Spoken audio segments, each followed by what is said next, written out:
20 years before Vince McMahon was accused of sexual abuse and sex trafficking in a lawsuit filed by a former WWE employee, the ex-CEO revealed his childhood trauma.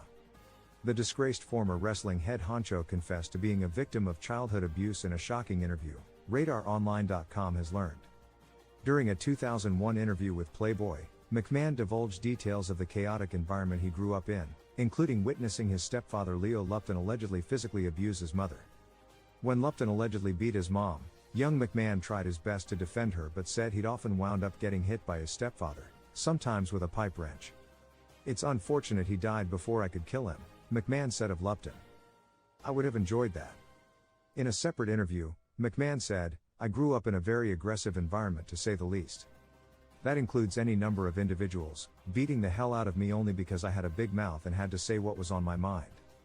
During the Playboy interview, McMahon also spoke candidly about cheating on his wife of 34 years, Linda. "I was discreet and Linda never suffered from a lack of attention," McMahon explained.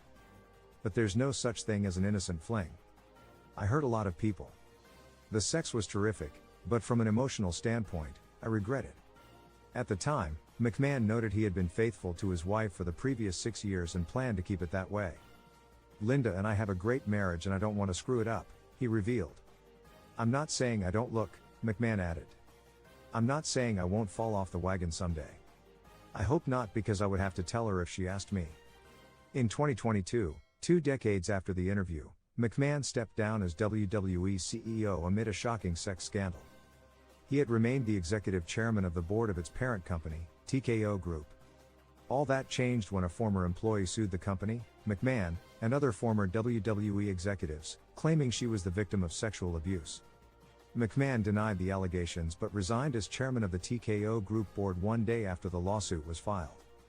A federal investigation has been launched as a result of the allegations.